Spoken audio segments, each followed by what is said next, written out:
안녕하세요. 안녕하세요. 슬기로운 방광TV 타워 여성 비뇨의학과 원장 이경래입니다. 우리 유튜브 구독자님들 잘 지내시죠?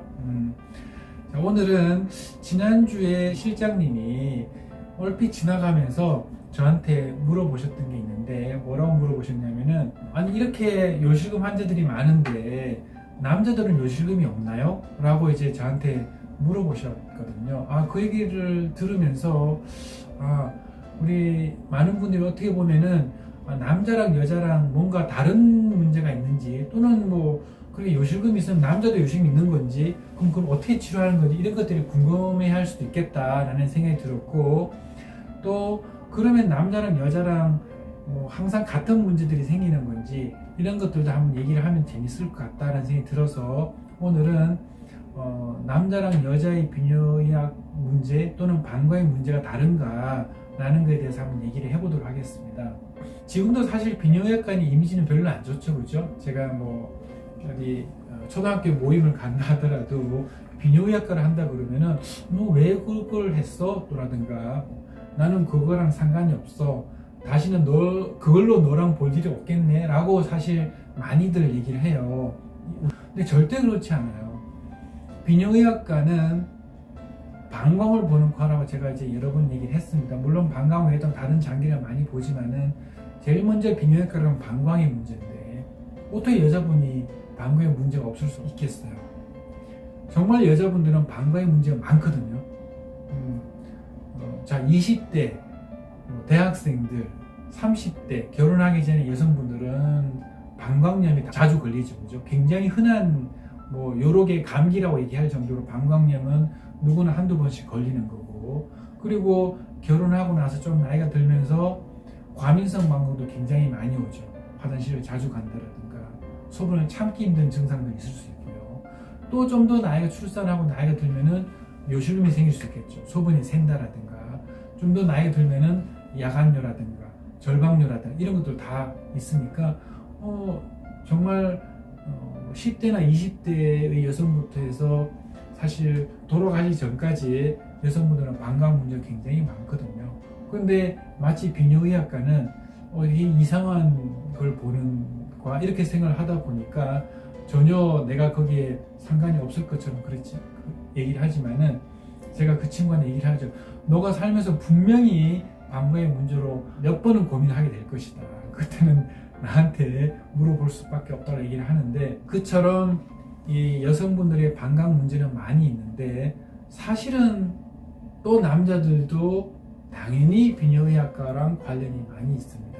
그래서 제가 아까 얘기한 것처럼 여성의 방광은 대부분 저장을 잘 못해서 생기는 문제가 많아요. 저장. 그러니까 아까도 얘기했지만 화장실을 자주 가요. 밤에 자다 한두 번씩 깨요. 소변을 참기가 힘들어요. 또는 뭐 소변이 새요. 이런 것들은 다 방광의 저장의 문제입니다. 저장의 문제. 참기 힘들다든가 방광이 오랫동안 담아 놓지 못하는 문제가 제일 많거든요. 우리의 방광은 내가 소변을 수시로 봐서는 안 돼요.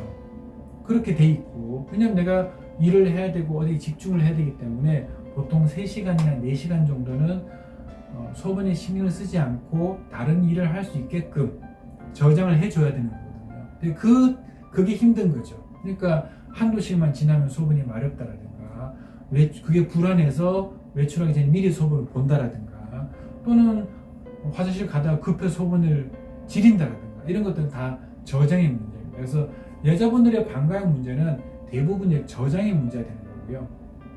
반면에 남자들은 저장을 잘 못하는 경우가 많지가 않아요. 물론 요즘은 이제 그런 상담들도 되게 많이 있긴 하지만은, 대부분의 남자들은 소변분의 힘이 약하다는 게 오히려 더 이제 고민들이 많이 이루어지는 거죠.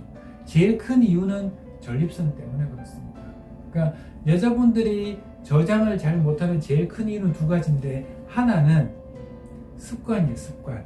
여자분들은 내가 밖에 나가서 소변을 보는 게 굉장히 부담스러운 경우들이 많이 있고, 또 그걸 쉽게 얘기를 하지 못하기 때문에 그런 상황을 안 만들기 위해서 소변을 미리 보는 습관이 있고, 또 모든 여성분이 그렇지는 않지만 어쨌든 출산을 하고 노화가 진행이 되면서 골반 근육 힘이 약해져 가지고 요심이 생기는 건데, 반면에 남자는 사실 배뇨 습관이 그렇게 문제될 거는 별로 많지는 않거든요. 아주 쉽게 해서 내가 캠핑을 가거나 골프를 친다 하더라도 남자는 내가 소변이 너무 급하다 그러면 이렇게 안 보이는 데서 대충 소변을 볼 수 있는데, 여러분들 그럴 수가 없잖아요. 항상 미리 대비를 해야 되는 거거든요. 근데 남자는 내가 마려울 때 그냥 가면 되지 라는 생각을 보통 가지고 있기 때문에 소변을 미리 보는 사람들이 별로 없고, 그래서 배뇨 습관이 나쁘지가 않아요. 그래서 저장을 잘 못하는 경우들이 별로 많지가 않습니다. 하지만 남자는 여러분들이 출산이라는 필연적인 과정을 겪는 것처럼, 남자는 이제 40대가 넘어가게 되면은 필연적으로 전립선이 커지게 됩니다. 이 전립선이라는 게 이제 방광이 이렇게 있고, 방광에 이제 소변이 내려오는 요도가 있다 그러면은 그 방광 바로 밑에 이제 전립선이 있는 거거든요.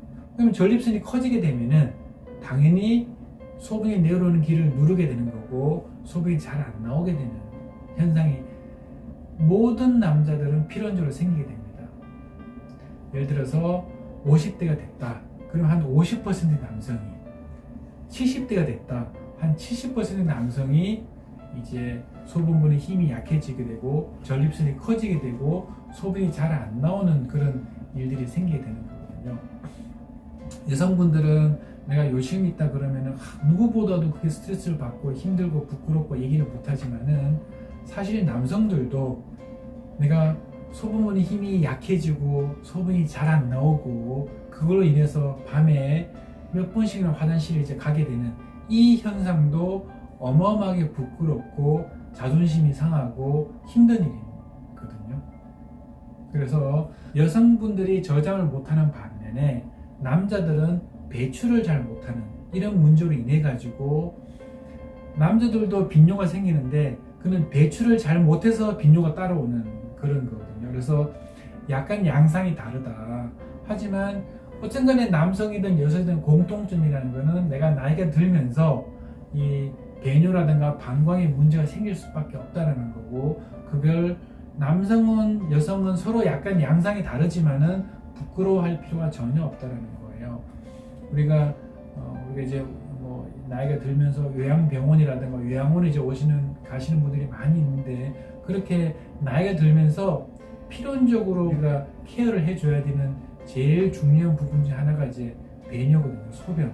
소변이 원활하게 볼 수 있도록 해줘야 되는데, 어떤 분들은 잘 안 나오고 어떤 분들은 너무 새고 이런 일들이 생기게 되는 거라서, 이 비뇨의학이라는 게 옛날과 다르게 내가 나이가 들면서 자연스럽게 생긴 노인의학의 하나의 분야가 이제 된 겁니다. 그래서 내가 너무 멀리를 할 필요가, 저거는 나랑 다른 거야, 이거는 나는 비뇨기과를 갈 일이 없어, 그건 되게 깨끗하지 않고 뭔가 지저분하고 뭔가 불균한 일이 있을 때 가는 과라고 생각할 필요도 없지만 해서도 안 되는 거죠. 왜냐하면 내가 정작 그런 일이 당연히 생길 수 있는 건데 미리 대비하지 못하거나 자꾸 멀리하게 되면은, 그런 내용을 좀 많이 알면 알수록 우리가 그런 게 있잖아요. 대처를 하기 쉽게 되는 건데 대처를 못하게 되는 거죠. 그래서 또 그런 증상들을 늦게 치료하게 되고 병을 키우게 되는 결과가 되기 때문에, 비뇨기과는 남자든 여자든 누구나 가는 과고, 나이가 들면은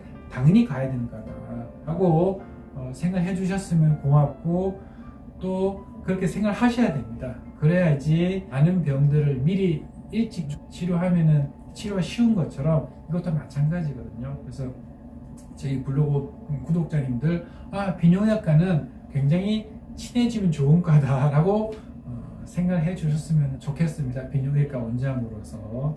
자, 오늘은 남성과 여성의 방광 문제의 차이점에 대해서 좀 얘기를 해봤고, 또 비뇨기과에 대한 얘기도 한번 나눠봤습니다. 저희는 다음에 더 좋은 내용으로, 또 더 관심 있는 내용으로 찾아뵙도록 하겠습니다.